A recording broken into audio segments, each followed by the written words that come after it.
Single dad notices young men harassing a woman. What are you gonna do, hero? They laughed when the maintenance worker stepped between her and the suited boys. They called him nobody, waived donor credentials, and told security to remove the problem. Then he didn't raise his voice. He calmly checked her, shaking hands like he'd seen worse. What happened next didn't just stop the harassment, it stopped the whole street, because this isn't about bravado. It's about quiet skill under pressure. Before I show you the exact moment when the hospital entrance became a triage scene, stay with me. By the way, where are you watching from? Tell me in the comments below. This isn't a story about status. It's about who saves lives when power fails. The laughter hadn't faded yet. It hung in the cool evening air outside the emergency entrance, sharp and metallic like the smell of antiseptic drifting from automatic doors that kept sliding open and shut. Caleb Mercer stood in his gray maintenance uniform, hospital logo stitched above his heart, tool belt resting low on his hips. Dominic Hale smirked like the sidewalk belonged to him. "You touch her again," Dominic said, stepping closer, "and I'll have your badge revoked before you clock out." Vanessa Rourke's back nearly brushed the glass doors. Her clipboard trembled in her hands. The young men surrounding her wore tailored jackets and expensive watches that flashed under the streetlights. Valet attendants pretended not to notice. A security guard hovered uncertainly, radio half raised. Caleb didn't look at Dominic first. He looked at Vanessa. "Are you hurt?" he asked quietly. She shook her head, but her breath came shallow. Too shallow. One of the boys laughed. "He thinks he's a doctor now." Caleb's shoulders remained level. No puffed chest. No clenched fists. Just stillness. Years ago, stillness had kept men alive in places far louder than this. "Step aside," Dominic snapped. "This is private." The maintenance worker shifted half a step forward instead. "This is a hospital entrance," he replied. "Nothing about it's private." A black sedan idled at the curb. Another donor vehicle pulled in behind it. Nurses on break paused mid-conversation. A paramedic wheeled an empty stretcher toward the sliding doors, eyes flicking toward the tension. Dominic rolled his eyes dramatically. "You clean toilets. Don't act like security." A ripple of laughter again. Caleb let it pass through him. He'd heard worse in places where sandstorms swallowed screams. Behind the bravado, he cataloged details automatically. Flushed skin on the loudest friend, slight sway in his posture, pupils a fraction too wide under the lights. The kid's laugh hitched oddly at the end, as if catching on something invisible in his chest. "Vanessa," Caleb said gently, finally using her name. "Go inside." Dominic's arm shot out, blocking her path. "She's not done talking to us." That was the breaking point. Not rage, not ego, just the line. Caleb's hand moved, not striking, not shoving, but firmly guiding Dominic's wrist away. Controlled, precise, enough to create space without escalation. Gasps fluttered from bystanders. Dominic stared at his redirected arm like it had betrayed him. "Did you just touch me?" Security took 2 hesitant steps closer. Caleb met Dominic's glare without flinching. "I asked you to step back." The donor's son laughed again, louder now, performing for the gathering crowd. "You don't know who you're talking to." Maybe he didn't. But he knew exactly what he was looking at. Entitlement mixed with something more dangerous. Recklessness fueled by the certainty of immunity. The friend with the uneven laugh shifted again, pressing fingers briefly against his sternum as if brushing away discomfort. No one else noticed. Caleb noticed. He always noticed, because once, long before maintenance corridors and flickering fluorescent lights, Missing something small had meant losing something permanent. Dominic leaned in, voice dropping low. My father funds half this building. One call, and you're unemployed. The threat hung there. For a flicker of a second, Caleb saw his daughter's face in his mind. Lila waiting inside the lobby after finishing homework in the corner chair near the vending machines. He saw her backpack at his feet earlier that evening. He saw the world she was growing into. And he made his choice. You can call whoever you need, he said evenly. But she's going inside. Vanessa slipped past during the beat of silence, shoes clicking against tile as the automatic doors swallowed her into safety. Dominic's smile hardened. Oh, you're done, he said softly. Sirens wailed faintly in the distance, unrelated to this scene, but close enough to hum under the surface of the moment. Caleb didn't move. He watched the friend again. The flush had deepened. Breathing was wrong. And the street, still buzzing with arrogance and expensive cologne and the illusion of control, had no idea it was seconds away from becoming something else entirely. The street had no idea it was seconds away from becoming something else entirely. Dominic stepped closer. Invading space like intimidation was oxygen. You think you won something? He muttered, voice low and venomous. You just signed your termination papers. Caleb didn't answer right away. His attention had shifted, fully now, to the young man behind Dominic. The one whose laughter had thinned. The one pressing fingers against his chest like he could rub discomfort away. The hospital doors slid open again with a soft hydraulic sigh. Warm air spilled onto the pavement, carrying the scent of antiseptic and overheated machinery. Nurses exiting for break slowed when they felt the tension still hanging there. You're shaking, Dominic's friend muttered suddenly, though it wasn't clear who he meant. Then his knees buckled. It happened without drama at first, just a wobble, a stumble, one expensive loafer scraping uselessly against concrete. Caleb moved before anyone processed it. The young man collapsed hard against the curb. For a split second, no one breathed. Evan? Dominic crouched, panic cracking through his arrogance. Hey, stop messing around! Evan didn't respond. His chest rose once, then stalled. Caleb was already there, sliding to his knees on cold pavement. The world narrowed into pulse points and airway angles. He tilted the man's chin, checked responsiveness. No reaction. Call a code. Caleb barked toward the frozen security guard. His tone had changed, steel threaded through calm. The guard blinked. Code blue, now.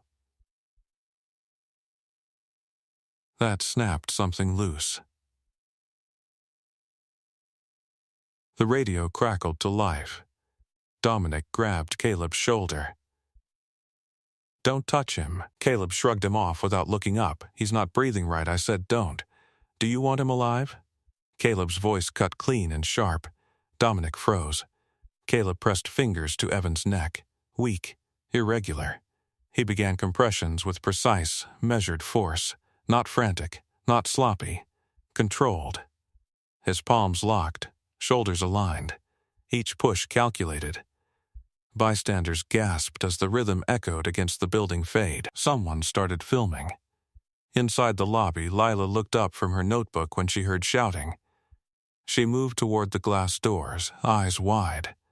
Outside, Dominic's confidence had evaporated. He just had a couple drinks, he stammered. He's fine. He's dramatic. Caleb didn't respond. He counted under his breath steady, hands unwavering. The siren in the distance grew louder now, real, urgent. Where's the crash cart? He demanded as a nurse sprinted through the doors. In the ER. Get it here. Now. The nurse hesitated only a fraction before turning. Dominic stared at Caleb's hands like they didn't belong to a maintenance worker. You clean floors, he whispered, voice trembling. How do you? Caleb delivered another compression, jaw set. Airways compromised. He needs oxygen. The security guard stepped forward again, uncertainty flooding back. "Sir, maybe we should wait for the doctors. If we wait, he dies," Caleb snapped. Silence followed that, heavy and absolute. The ambulance screeched into the bay, paramedics jumping out with equipment. One of them slowed when he saw the compression form. "Who's doing CPR?" the paramedic asked sharply. Caleb didn't look up. Pulse irregular, shallow respirations before collapse. Possible arrhythmia. The paramedic's eyebrows lifted for half a heartbeat. Then he knelt opposite him. "On my count." They moved in synchronized rhythm, like they'd trained together before. Dominic backed away, face drained of color. The crowd that had gathered for entertainment now watched in stunned quiet. From inside the lobby, Lila pressed her hand against the glass. She saw her father's uniform first. Then the urgency in his posture. Then the boy on the ground. Her small fingers curled into a fist. Caleb heard the crash cart wheels rattling across pavement. Oxygen mask secured. Defibrillator pads placed. "Clear," the paramedic ordered. The jolt made several onlookers flinch. Evan's body jerked. For a terrifying second, nothing changed. Then, a sputtering inhale, weak. But there. The street exhaled as one. Dominic stumbled forward. "He's breathing? He's breathing, right?" Caleb leaned back on his heels, chest rising steadily despite the exertion. "He's got a chance," he said evenly. Sirens faded into background noise as hospital staff transferred Evan onto the stretcher. The paramedic looked at Caleb again, longer this time. "You medical?" he asked quietly. "Maintenance," Dominic snapped bitterly before Caleb could answer. The paramedic didn't look convinced. As the stretcher disappeared through the sliding doors, murmurs rippled across the sidewalk. Phones lowered, eyes shifted. Dominic stood there, torn between gratitude and humiliation. "This isn't over," he muttered, though the threat lacked conviction now. Caleb rose slowly, wiping his hands on a cloth from his belt. His palms were steady, his breathing controlled. He glanced toward the lobby and caught Lila's gaze through the glass. She wasn't scared.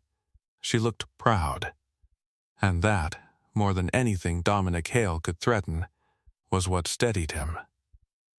If you're still watching, subscribe with the bell on, because what happens next forces the powerful to answer publicly. The automatic doors slid open again. Inside, hospital leadership was already moving. And outside, the laughter that once filled the street had vanished completely. The laughter that once filled the street had vanished completely. The automatic doors slid open with a tense, mechanical sigh, and two hospital administrators hurried out, coats flaring behind them. One of them scanned the scene with tight lips and narrowed eyes, already calculating liability. Dominic straightened immediately, composure scrambling back into place like a mask. "He assaulted me," he said loudly, gesturing toward the maintenance worker. "He shoved me before Evan collapsed." Caleb didn't react to the accusation. He was watching the stretcher disappear down the ER corridor, noting the paramedic's pace, the way the oxygen mask fogged faintly with each assisted breath. Evan was alive, but unstable. Vanessa reappeared just inside the doorway, pale but steady now. Her eyes met Caleb's, gratitude flickering there before fear reclaimed it. One administrator cleared her throat. "What exactly happened here?" Dominic spoke first. "Your employee interfered with a private conversation. Then he put his hands on me." The administrator's gaze dropped to the gray uniform, then to the oil-smudged gloves tucked into the belt. Status assessed. Assumptions formed. "Sir," she said carefully to Caleb, "step aside while we review this." He didn't move. "He wasn't breathing," Caleb replied evenly. "That's what happened," Dominic scoffed. "Evan had too much to drink. He would have been fine." The paramedic who had worked beside Caleb stepped back through the doors, overhearing that. "No," he said flatly. "He wouldn't have." The administrator stiffened. Excuse me? He had no effective respirations for at least 30 seconds before we arrived, the paramedic continued. Whoever started compressions did it correctly. If there'd been a delay, he didn't finish the sentence. Silence settled again, heavier now. Dominic's jaw tightened. You're saying he saved him? I'm saying early intervention mattered, the paramedic answered, eyes flicking toward Caleb with quiet acknowledgement. Before anyone could respond, another presence emerged from the lobby, tall, silver-haired, flanked by 2 suited aides. Dr. Conrad Hale. The atmosphere shifted instantly. Conversations died mid-breath. Staff straightened. The administrators moved toward him with visible deference. Dominic turned, relief flooding his expression. Dad. Conrad's gaze swept the scene with practiced authority. What's going on? Some maintenance guy assaulted me, Dominic said quickly. And now everyone's acting like he's a hero. Conrad's eyes landed on Caleb. They lingered, not with curiosity, but evaluation. The uniform again. The posture. The refusal to shrink. You laid hands on my son? Conrad asked coolly. Caleb met his gaze without flinching. I moved his arm so she could go inside. Vanessa inhaled sharply. Conrad's attention shifted to her. Is that accurate? She hesitated. Dominic's stare burned into her from the side. She was trying to leave, Caleb said before she could answer. He blocked her path. That's not what happened, Dominic snapped. Vanessa's fingers tightened around her clipboard. It is, she said finally, voice quieter than it should have been, but clear. A murmur rippled through the small crowd still lingering nearby.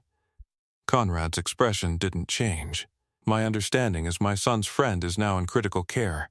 He had no pulse when I reached him, Caleb replied. And you are? Conrad asked, tone clipped. Maintenance. The word hung there like an insult. Conrad turned to the administrators. Why is maintenance performing medical procedures outside my hospital? Sir, one began. Because no one else was, Caleb said. The statement wasn't defiant. It was factual. Conrad studied him again. Something unreadable flickering behind his eyes. You overstepped. Caleb felt the weight of that word settle onto his shoulders. Maybe he had. He glanced briefly toward the glass doors, where Lila still stood, small hands pressed flat against the pane. Watching. He turned back.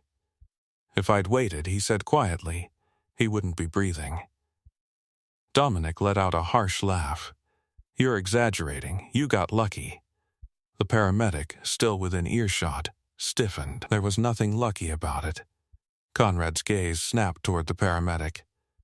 And you are? County M's. A tense pause followed. Conrad inhaled slowly, recalibrating. This situation will be reviewed internally, he said at last. For now, I suggest everyone return to their posts. It sounded less like resolution and more like dismissal. The crowd began to disperse, reluctant but obedient to authority. Caleb stepped back at last. Security approached him, not aggressively, but firmly. We need you to come inside, the guard said. Administration wants a statement. Dominic smirked faintly, confidence creeping back in. Yeah, he murmured. Let's get everything on record. As Caleb turned toward the entrance, the glass reflected 2 versions of the scene. The suited power behind him and the worn uniform walking forward. Inside, fluorescent lights buzzed overhead. Behind him, the street that had mocked him minutes ago now felt different, quieter. Not because power had spoken, but because doubt had entered the room. The fluorescent lights hummed overhead as the automatic doors sealed behind them, muting the street's distant traffic. Caleb walked between the security guard and the administrator, boots echoing softly against polished tile. The lobby smelled of disinfectant and overbrewed coffee. Dominic followed a few steps behind, phone already in his hand. Make sure this is documented, he said loudly. I want it clear he touched me first. Caleb didn't turn around. They stopped near the reception desk, just outside the emergency corridor. Through a narrow window, he could see paramedics transferring Evan from stretcher to trauma bed. A team swarmed around him, oxygen lines, monitors, rapid movements. Alive. For now.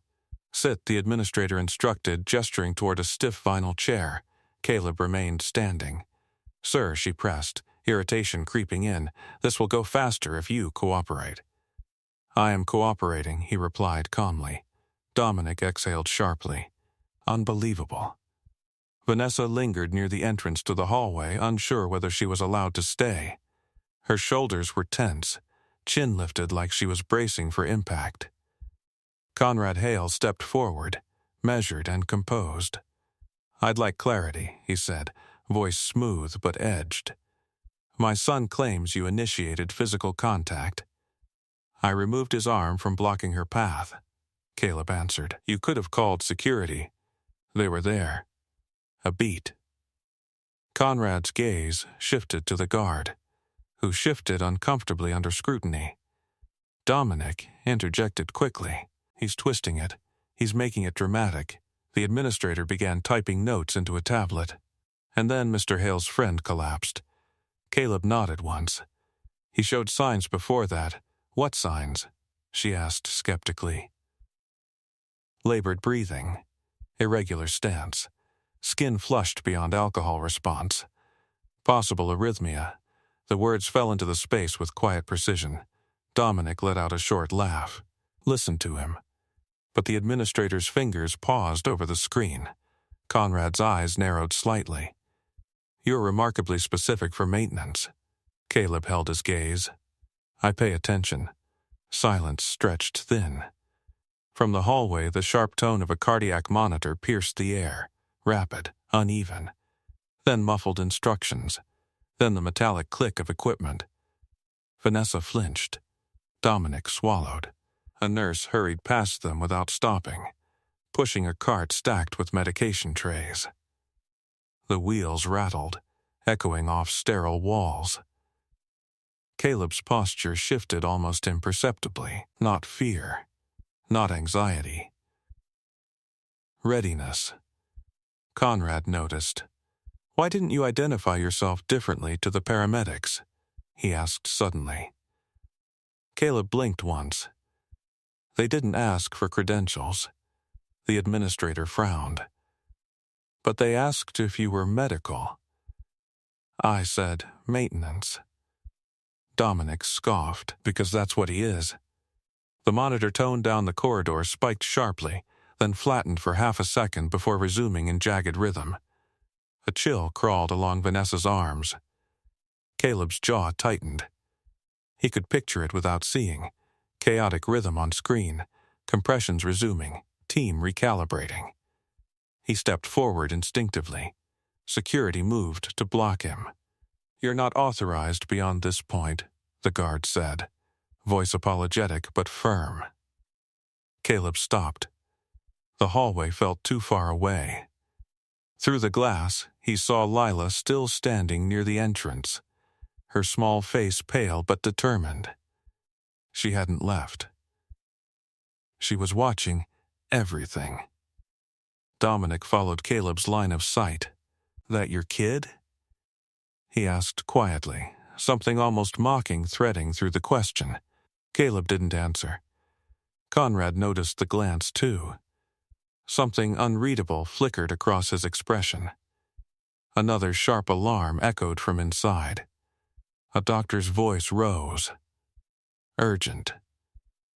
The administrator's composure cracked slightly. What's happening in there? As if summoned by the question, the paramedic who'd worked beside Caleb reappeared in the corridor doorway, pulling off gloves. His expression was tight. He's crashing again, he said bluntly. Dominic's face drained. What does that mean? It means the rhythm's unstable, the paramedic replied. His eyes shifted to Caleb for half a breath. Conrad stepped forward. Our cardiology chief is on call. He'll handle it. The paramedic didn't argue. but his jaw set. Inside the trauma bay, voices overlapped. Equipment clattered. The monitor's erratic rhythm bled faintly into the lobby. Caleb felt the pull like gravity. He knew that sound. He knew that window. And he knew how small it was. The administrator looked at him now, uncertainty creeping into her features. "You said arrhythmia." "Yes." "How?" He exhaled slowly. "Because I've heard that rhythm before." The words landed differently this time. Not defiance. Experience. Dominic shook his head as if trying to shake away implication. He's guessing, but Conrad wasn't dismissing him anymore. He was measuring him. Another alarm blared. Inside, someone shouted, "We're losing him." Caleb stepped forward again. Security hesitated this time. Just for a second. And in that second, the balance of power in the room shifted. Subtly, almost invisibly. Because money couldn't silence a flatline. Clear. The shout cracked through the corridor as the shock jolted Evan's body again. The alarm didn't stop. Inside the trauma bay, chaos swelled. Rapid instructions. Gloved hands moving fast. Metal trays clattering against stainless steel. Through the narrow window, Caleb caught flashes of motion. Compressions resumed, oxygen adjusted, a nurse calling out numbers that weren't improving. "We're losing him, again." The words cut through the lobby like broken glass. Caleb stepped forward instinctively. Security moved, but this time the hesitation was visible. Not resistance. Doubt. "He's not authorized," the guard muttered weakly, more to himself than anyone else. Conrad Hale stood frozen, jaw tight, eyes locked on the room where his son's friend was slipping away. Dominic's bravado had completely dissolved. Do something. He barked toward the corridor, voice cracking. "Isn't this a hospital?" Another alarm shrieked, longer this time. Flat. The cardiology chief rushed past the window, snapping gloves into place, issuing orders. But there was a lag, a fraction too long between compressions and shock. A fraction too long between rhythm checks. Caleb felt it in his bones. He stepped forward again. "He needs immediate airway correction," he said sharply. "You're losing oxygen saturation." The administrator spun toward him. "You can't possibly know that from here." Caleb's eyes never left the room. "Look at the chest rise. It's shallow. Bag's not sealing properly." The paramedic in the doorway turned, following Caleb's gaze. He swore under his breath. "He's right." The paramedic called inside. "Seals compromised." Inside, the cardiology chief adjusted the mask. Another compression cycle began. Still no stable rhythm.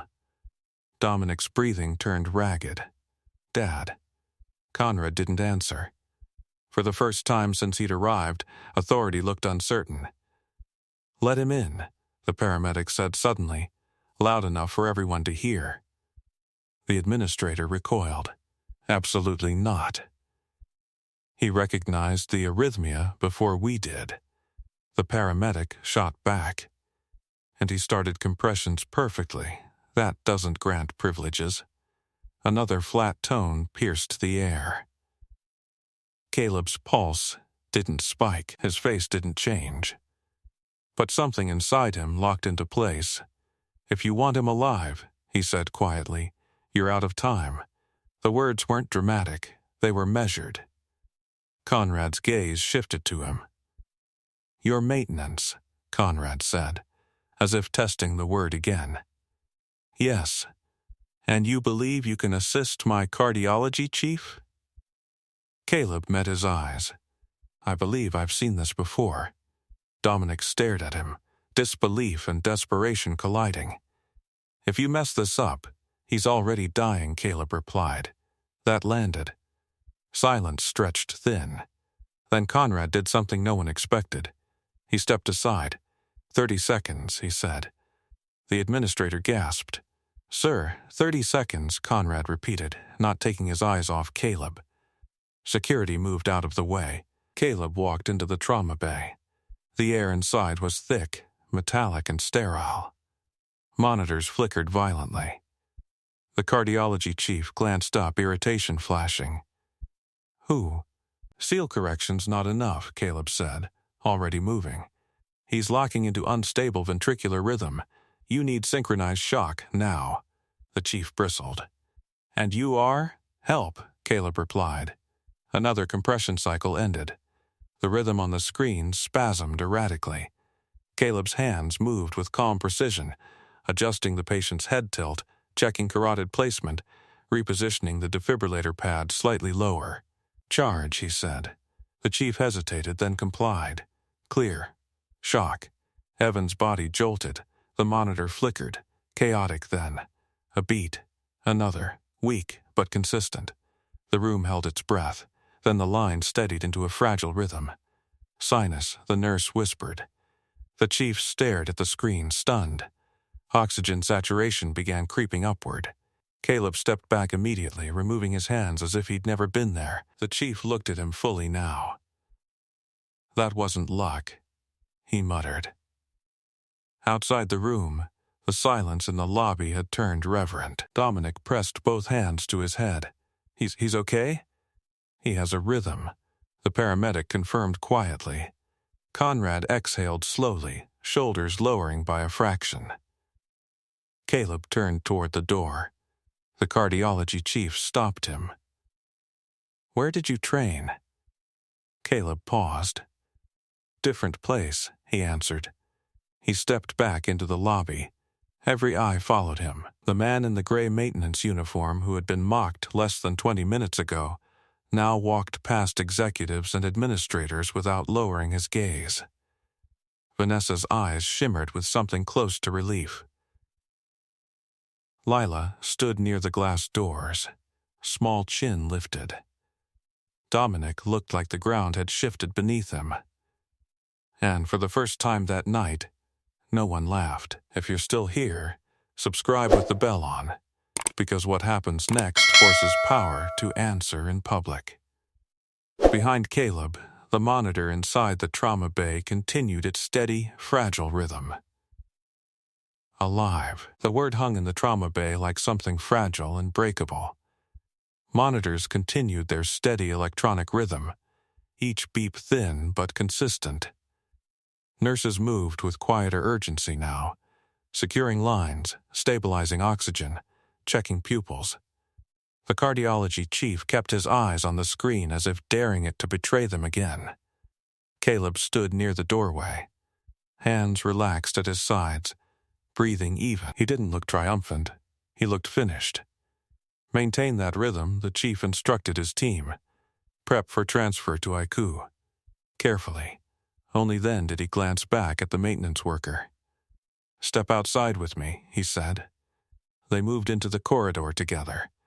The sliding doors whispered shut behind them, sealing the chaos inside. The lobby felt different now. Quieter. Charged, Dominic stared at Caleb like he was trying to reconcile two incompatible images. The man he'd mocked, and the man who'd just stabilized his friend. Conrad Hale stood very still. What exactly did you do in there? The administrator asked, voice thinner than before. Caleb shrugged lightly, adjusted what was failing. That's not an answer. It's the only one that matters. The cardiology chief folded his arms. He recognized unstable ventricular rhythm before we confirmed it, he said evenly. And he corrected our pad placement under pressure. That isn't something you guess. The administrator's mouth opened, then closed. Conrad stepped forward slowly. You've had formal medical training. It wasn't a question anymore.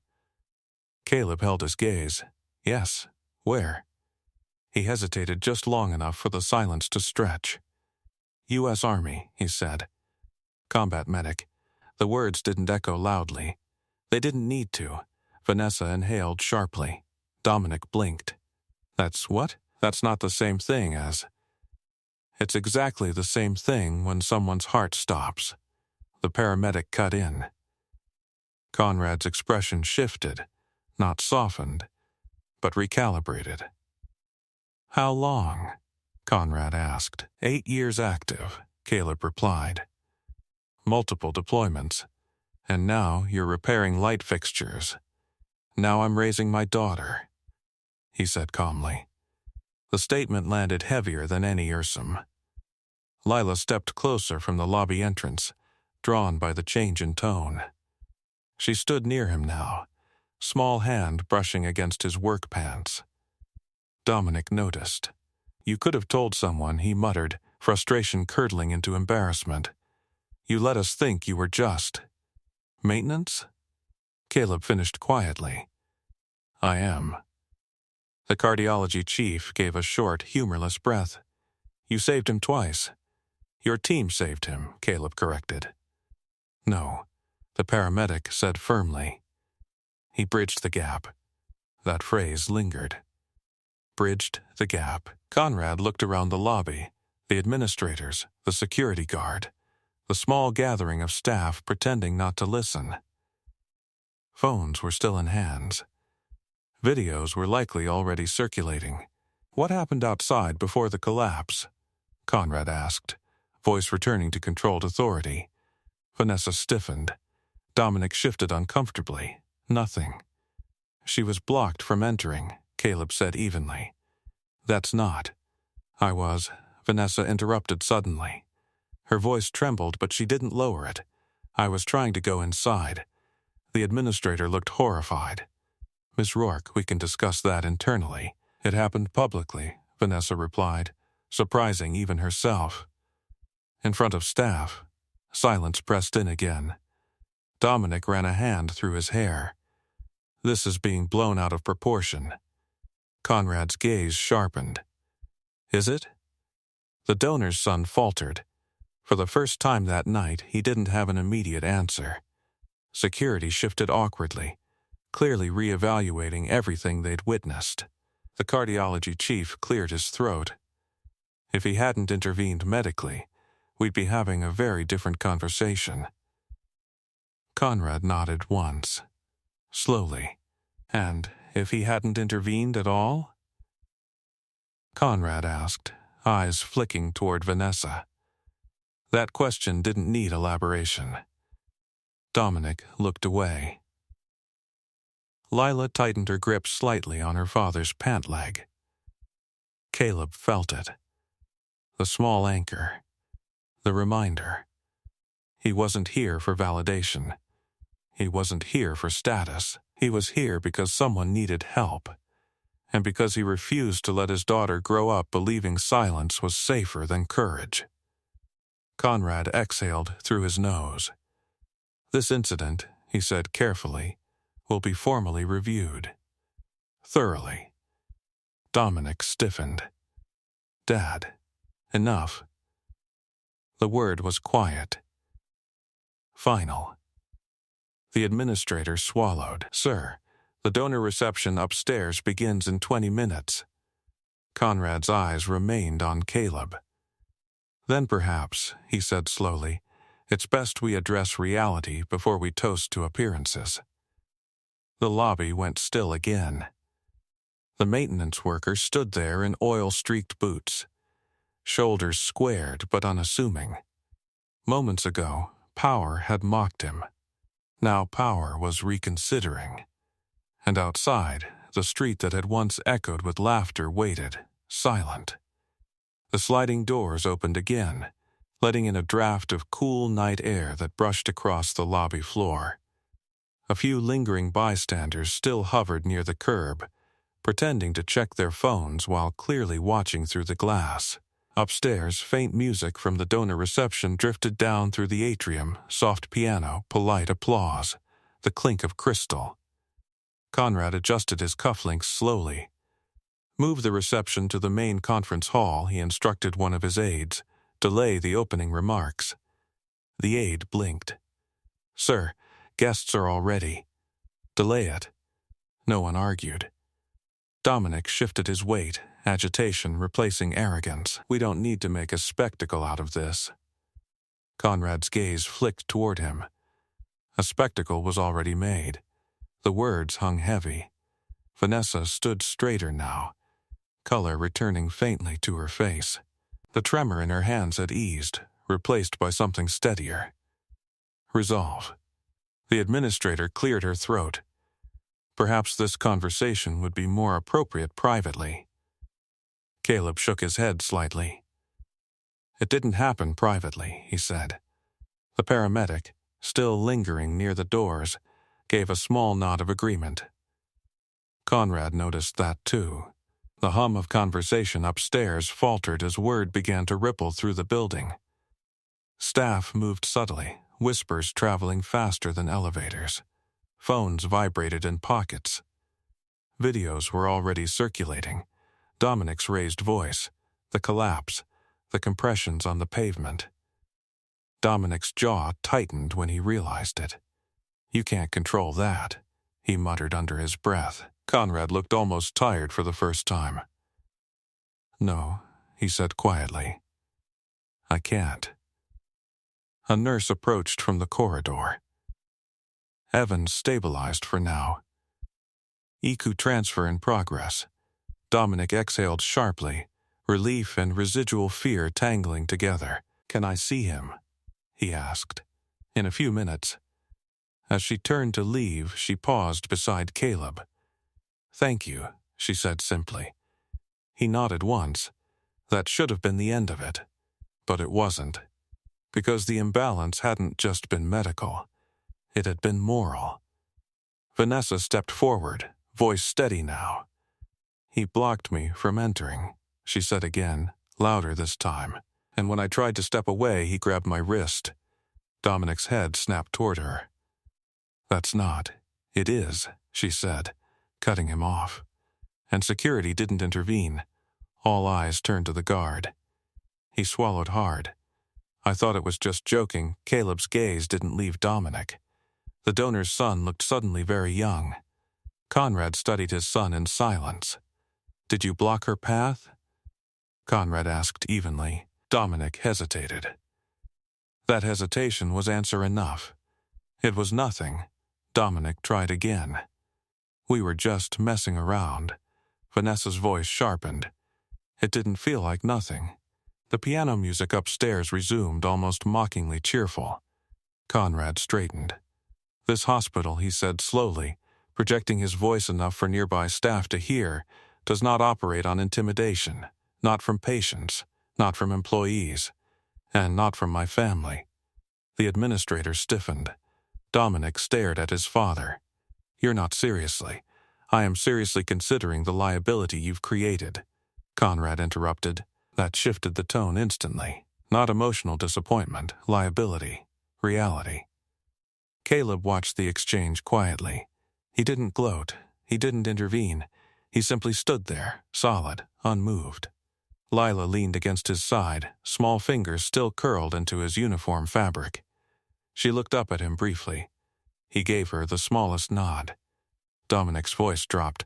You're choosing him over me? Conrad's jaw tightened. I'm choosing facts. Silence settled again.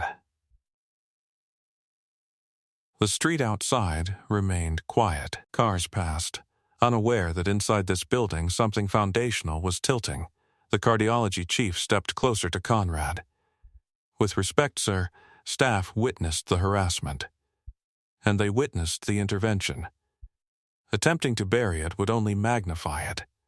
Conrad's gaze swept across the lobby once more. Administrators, security, nurses, bystanders beyond the glass. Perception had already shifted. The maintenance worker was no longer invisible. Dominic rubbed his temples. This is insane. No, Vanessa said softly. This is accountability. The word landed differently than liability. Stronger. Conrad exhaled slowly. We will address this formally, he said at last. Tonight, upstairs, the reception doors opened as guests began filtering down, curiosity overriding decorum. The collision between prestige and pavement was no longer avoidable. And Caleb, still in oil-streaked boots beneath polished marble ceilings, understood something clearly. The real confrontation wasn't over. It was just moving to a bigger stage. Elevator doors opened with a soft chime, spilling out donors in tailored suits and silk dresses, champagne glasses still in hand. Their laughter faded when they sensed the tension pooling in the lobby below. Conversation slowed. Eyes shifted. Conrad Hale stepped forward, commanding attention without raising his voice. "We'll be relocating the reception to the main conference hall," he announced smoothly. "There's been an incident." The word rippled uneasily through the crowd. Dominic hovered near the edge of the gathering, color returning to his face, but not confidence. He avoided eye contact with Vanessa, avoided looking at the uniform that had undone him. Caleb remained near the base of the staircase, Lila beside him. He felt every polished shoe, every curious glance. The marble floors reflected chandeliers and expensive heels, power polished to shine. He did not belong here. And yet, he did. Vanessa moved closer to him, voice low. "They're going to try to contain this upstairs." He nodded once. "Probably." Her jaw set. "I don't want it contained." Before he could respond, the administrator approached, expression tight. "You're being asked to remain downstairs," she told Caleb. "The board will discuss matters privately." "Of course," Dominic muttered, relief flickering. Caleb looked at the administrator evenly. "It wasn't private. That doesn't change protocol." From the staircase, one of the cardiologists descended halfway, speaking quietly to Conrad. Words like optics and liability exposure floated down. Phones buzzed again. Someone in the donor circle whispered, "Is that the man who performed CPR outside?" Another voice answered, "I saw the video." Dominic heard that. His shoulders stiffened. The narrative was slipping. The administrator tried again. "Sir, you've done enough. Please, return to your duties." Caleb felt Lila's hand tighten slightly. He crouched briefly so his eyes were level with hers. "You okay?" She nodded, solemn. "You didn't let him bully her."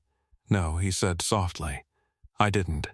He rose again just as Conrad descended the final steps.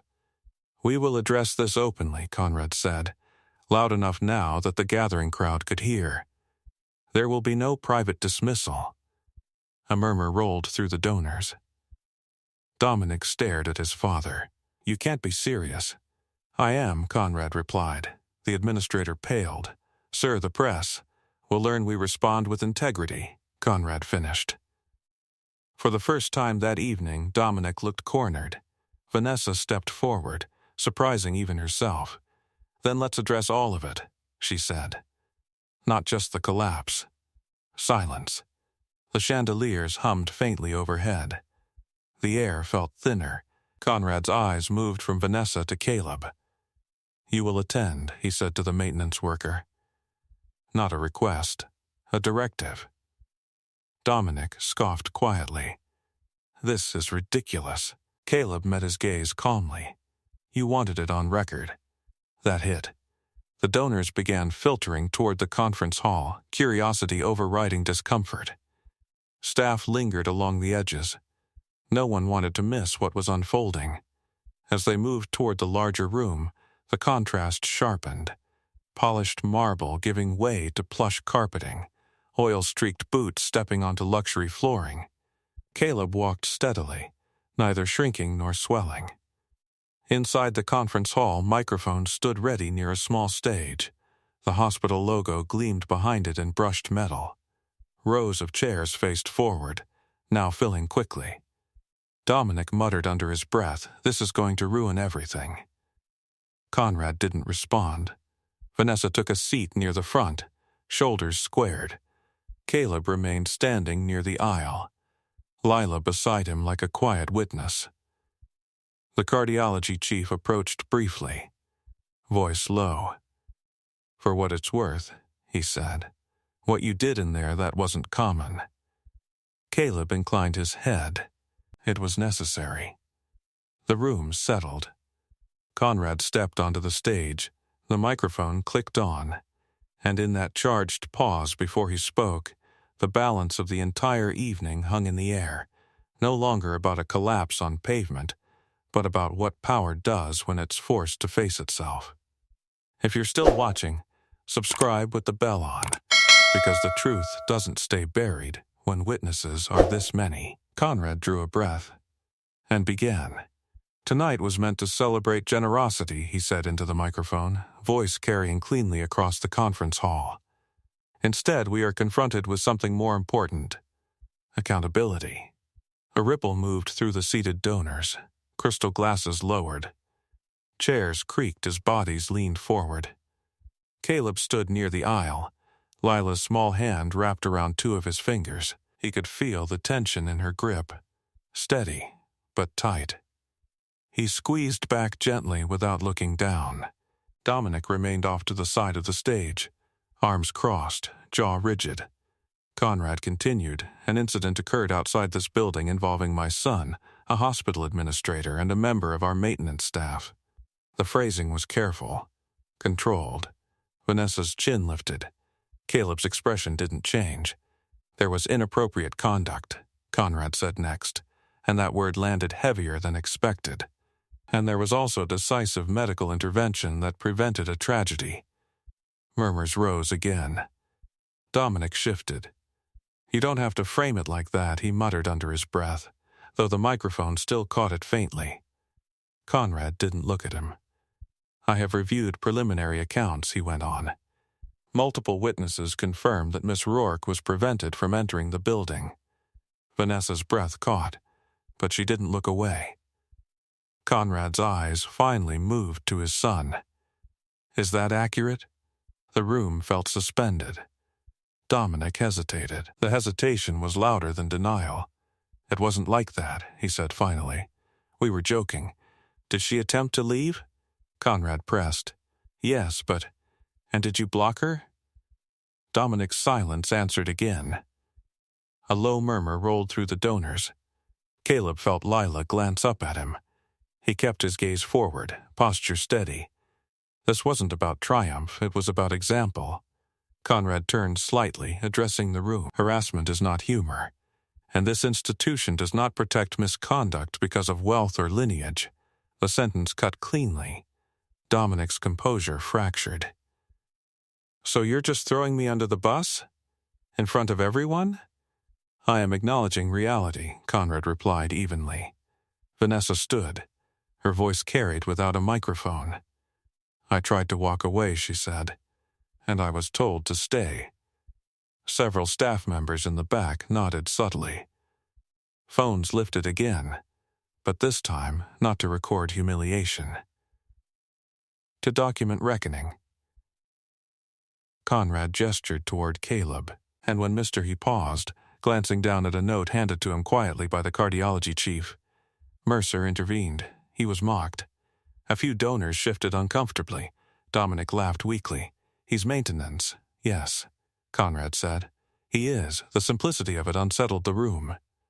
Conrad continued. Moments later, the same employee recognized signs of cardiac instability in another individual and initiated life-saving measures. The cardiology chief stepped forward slightly, voice clear. Had compressions been delayed, the outcome would likely have been fatal. The words were clinical. Final. Dominic's face drained again. Conrad let the silence stretch this time. Caleb felt eyes on him from every direction, curious, appraising, newly respectful. He did not shift under it. Lila stood straighter beside him. Conrad spoke again, slower now. This hospital prides itself on excellence. Excellence is not defined by funding. It is defined by action. That line lingered. Vanessa's shoulders eased slightly. Dominic ran a hand over his face. This is insane, he muttered again, but it lacked force. Conrad looked at him, not as a benefactor, as a father. You will issue a formal apology, Conrad said quietly, to Miss Rourke and to Mr. Mercer. A collective intake of breath. Dominic's eyes widened. In front of everyone. Silence thundered louder than any earlier laughter. Caleb felt something shift inside him, not satisfaction, not vindication. Relief. because Lila was watching, and she needed to see this part. Dominic hesitated, pride wrestling with exposure. Vanessa didn't look away. The room waited. Power had spoken, but now power demanded humility, and there was nowhere left to hide. Dominic stood under the chandelier light, the weight of dozens of eyes pressing against him. For the first time that night, his tailored jacket looked too tight across his shoulders. His voice faltered. The microphone on the stand beside Conrad hummed faintly, amplifying even the smallest sound in the room. Caleb didn't move. He could feel Lila's presence beside him, steady, quiet. He rested a hand lightly on her shoulder, grounding himself as much as her. Dominic swallowed. "I didn't think it was a big deal," he said finally, words uneven. "We were joking. I didn't mean to make anyone feel unsafe." Vanessa's expression didn't soften. "That's not an apology," she said calmly. A few donors shifted uncomfortably in their seats. Conrad didn't intervene. Dominic's jaw clenched. He looked at the floor for half a second, then back up. "I'm sorry," he said, more firmly now. "I shouldn't have blocked you. Or grabbed you." The room absorbed it. He turned, reluctantly, toward the man in the maintenance uniform. "And I was wrong about you." Caleb met his eyes. "You were wrong about her," he corrected quietly. That landed harder than any raised voice could have. Dominic nodded once, stiffly. "Yes, I was." The silence that followed felt different from earlier, not stunned, settled. Conrad stepped forward again. "Effective immediately, my son will be removed from all advisory involvement with this hospital pending a full internal review." A sharp intake of breath rippled through the donors. Dominic's head snapped toward him. "You can't be serious." "I am." Conrad replied evenly. "Actions have consequences." Vanessa exhaled slowly, tension draining from her shoulders for the first time all night. The cardiology chief spoke next. "And as for Mr. Mercer, his intervention will be formally recognized in his employee record." A murmur of approval moved through the staff seated in the back rows. Caleb shifted slightly. "Recognition isn't necessary," he said. "It is," the chief replied. Conrad nodded. "You will also be offered the opportunity to consult with our emergency response team." That stirred a new wave of whispers. Maintenance. Consulting. The contrast was almost too sharp. Caleb glanced down at Lila briefly, then back at Conrad. "I appreciate the offer," he said evenly. "But I'm not looking for a promotion." Conrad studied him. "Then what are you looking for?" The question hung in the air. Caleb didn't hesitate.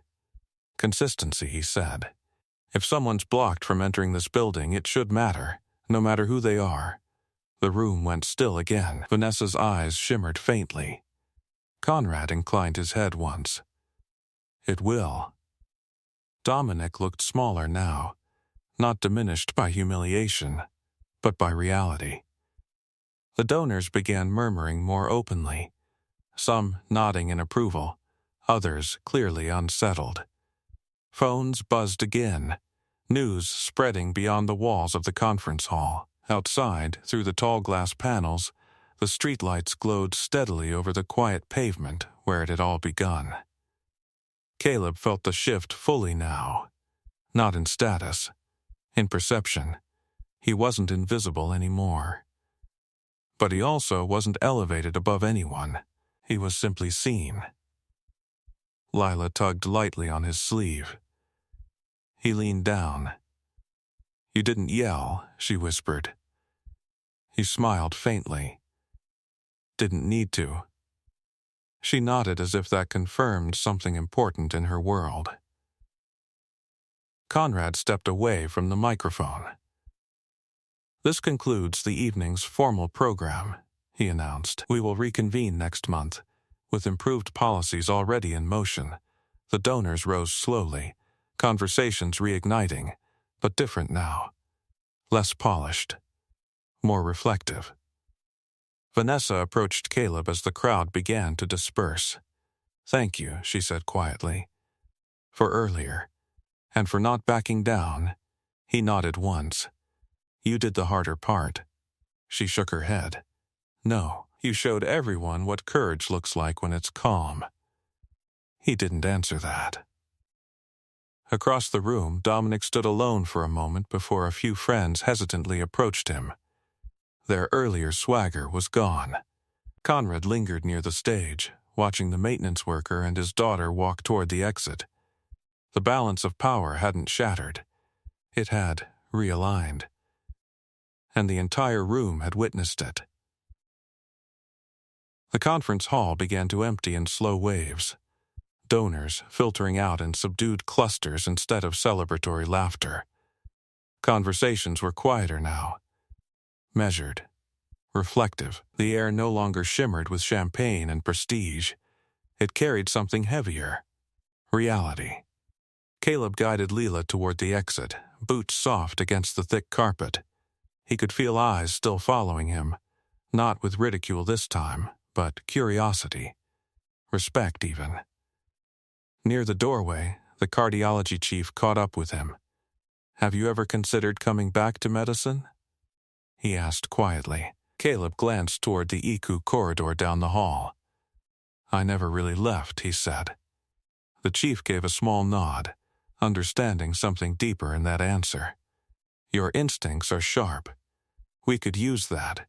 "I'll think about it," Caleb replied, though his tone suggested his priorities were already clear.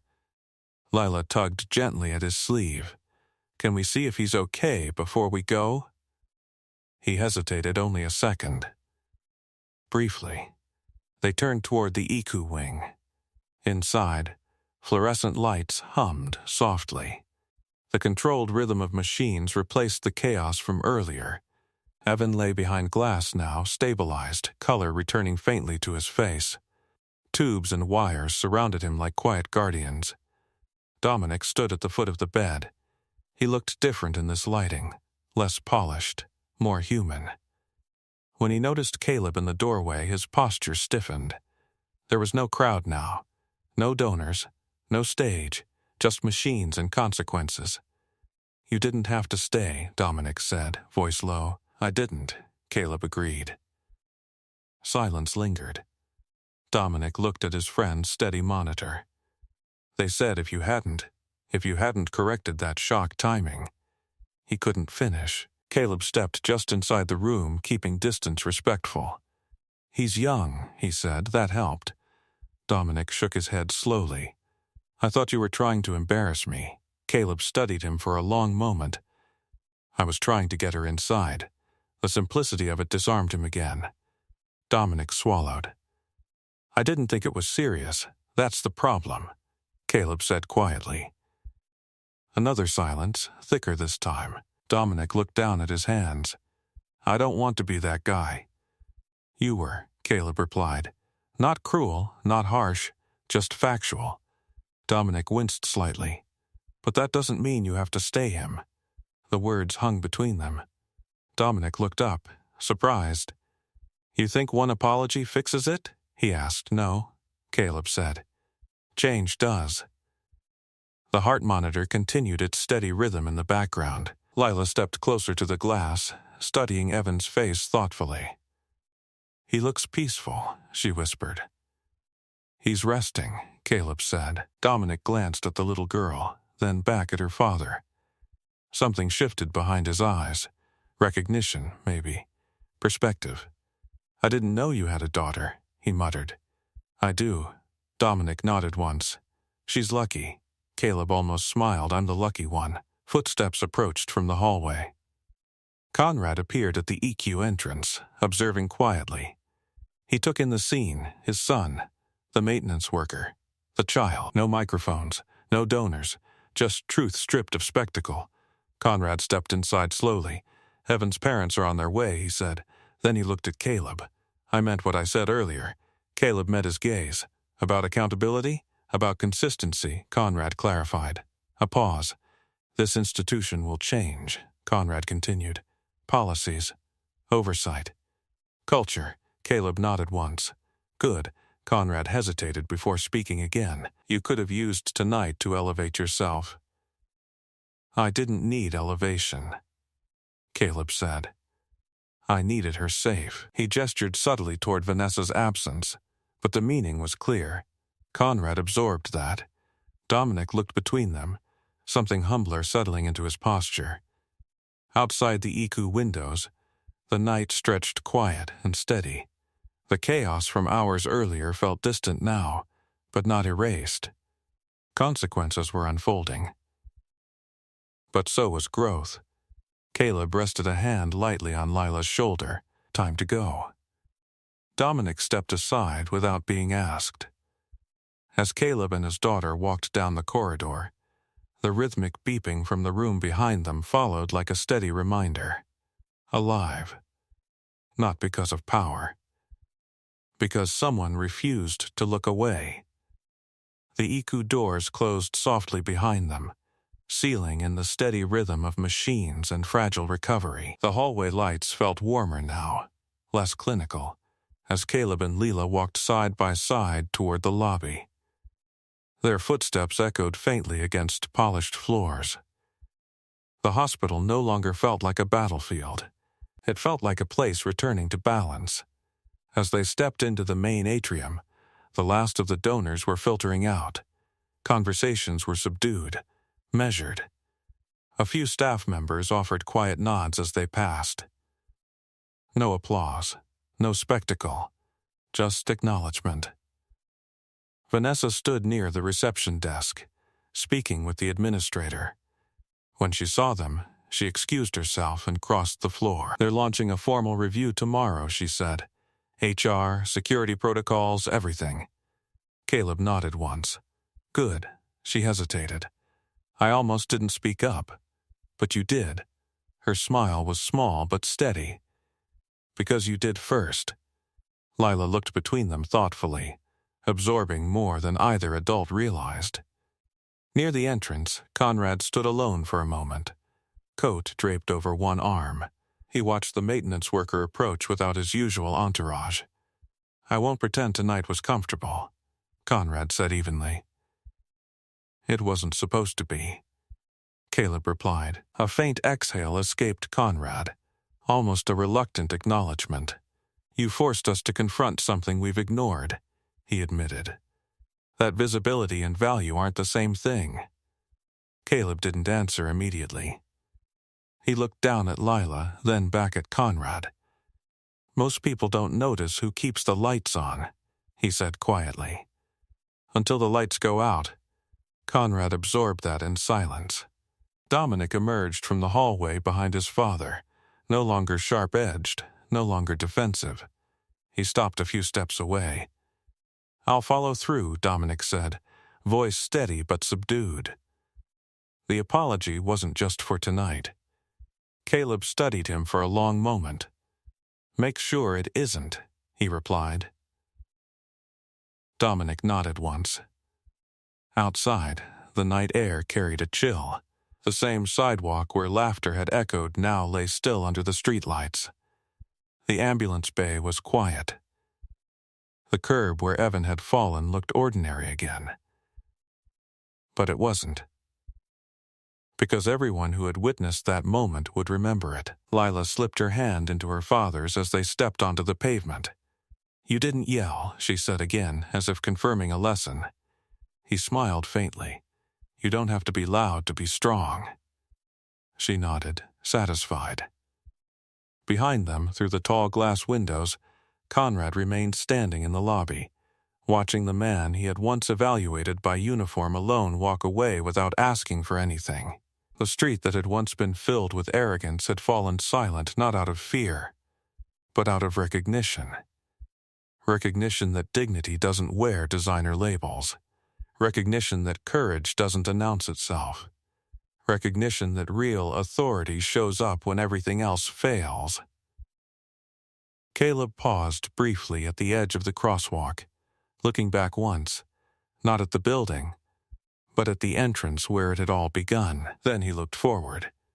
Tomorrow he would return to flickering lights, maintenance calls, and the steady rhythm of ordinary work.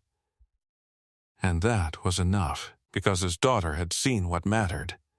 Because a woman had walked safely through doors that once tried to block her. Because a young man in the Iku had a second chance. Not from wealth, not from status, from intervention. The hospital doors slid closed behind them with a soft mechanical sigh. And the night moved on. If this story stayed with you, ask me for the next story title.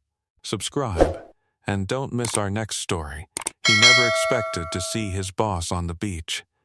But one conversation changed everything. Trust me. You'll feel it. And tell me in the comments, what injustice should we tackle next?